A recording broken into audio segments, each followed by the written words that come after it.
Hello বন্ধুরা, তোমরা কেমন আছো? আমার গোপাল সোনারা অনেক ভালো আছে। আর এখন আমি আমার গোপাল সোনাদের শীতের সকালবেলা স্নান করাই না, তাই আমি ওদের দুপুরবেলা স্নান করাই 12টার পর। আর যেহেতু দুপুরের ভোগ 12টার পর দেওয়া হয়, তাই এখন আমি ওদের ঘরে সোয়েটার খুলিয়ে নেব। আর এই থালাটা দেখছো আমি আগেই পেতে রেখেছি, এই থালাটার মধ্যে আমি ওদের স্নান করাবো। তো যেহেতু আমি এখন স্নান করাবো, তাই ওদের এখন জামাটা আস্তে আস্তে খুলে নিচ্ছি। আর এই যে জামা খোলার পর ওদের আমি জনসনস যে তেল থাকে সেই তেলটা দিয়ে মালিশ করে তারপরেই স্নান করাবো। তো দেখো আমি ওদের আস্তে আস্তে এবার তেল দিয়ে স্নান করাবো, এই জনসনসের তেলটা দিয়ে। তো প্রথমে আস্তে আস্তে আমি মালিশ করে নেব, কারণ শীতের সময় সকলেই একটু স্নান করার আগে তেল মাখলে খুব গা নরম হয়ে থাকে, তাই আমি ওদেরও মাখিয়ে দিই আর ওদেরও ভালো লাগে। নাহলে একটু রুক্ষ হয়ে থাকে, তাই আমি ওদের স্নান করাবো। এখন আস্তে আস্তে মালিশ করে নিচ্ছি। ওদের আমি সকালবেলা স্নান করাই না, কারণ সকালে খুব ঠান্ডা থাকে। আর সকালে ঠান্ডা পড়লে না মানে আমাদেরই কিছু ভালো লাগে না, তো ওদের তো আরও ভালো লাগবে না, ওরা যেহেতু খুবই ছোট।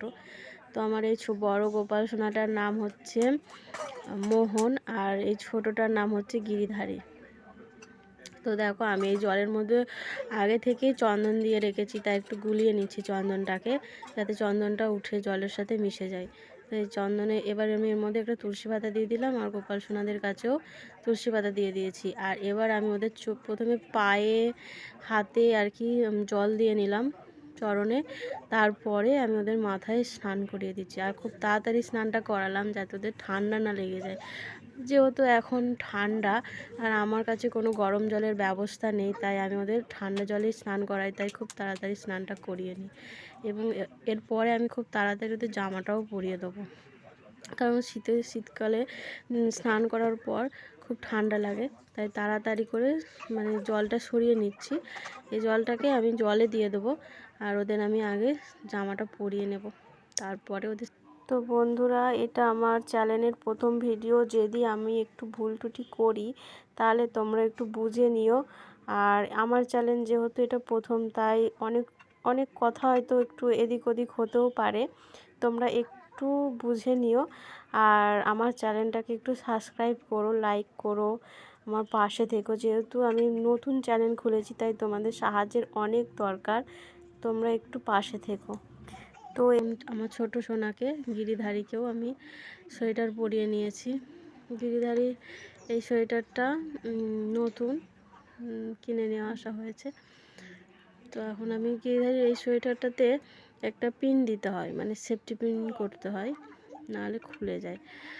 তো চলো এখন আমি চন্দন বেটে নেবো, আর চন্দন বাটার পর ওদের চন্দন লাগিয়ে দেবো। আমি অনেক সময় যে মাটি চন্দনটা হয় সেটা দিয়েও দিই, কিন্তু আজকে আমি চন্দন বাটা দিয়েই দিচ্ছি।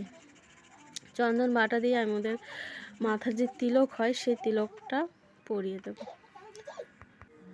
এখন আমি ওদের চন্দন পরিয়ে নিচ্ছি আস্তে আস্তে। আর চন্দনটা পরান আমি শুধু সাদা অংশটাই চন্দনটা দিচ্ছি দিয়েছি। আর এবার আমি ওদের বসিয়ে দিলাম, বসিয়ে দেওয়ার পর এবার হার পরিয়ে দেব। আর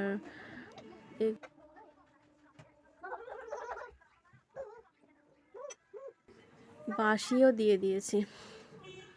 তো এবার আমি ওদের টুপি পরিয়ে দিচ্ছি। শীতকালে আমি ওদের যতই হোক একটা করে টুপি দিয়ে রাখি মাথায়, কখন ঠান্ডা লাগবে। তো এরপরে আমি ওদের ভোগ নিবেদন করব। আর ভোগ নিবেদন করার পর আরতি করতে হয়, তাই আমি ওদের জলে অবশ্যই তুলসী পাতা দিয়েছি আর ফল দিয়েছি। তো আমি এখন আরতি করে নিচ্ছি।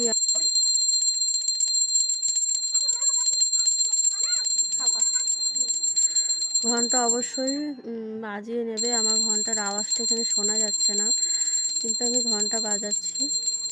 শ্রীকৃষ্ণ বা গোপালদের পুজোর সময় অবশ্যই ঘন্টা বাজাতে হয়। তো আরতি করে নিলাম আস্তে আস্তে জলশঙ্খ দিয়ে, পাখা দিয়ে এবং প্রদীপ আর ধূপ দিয়ে।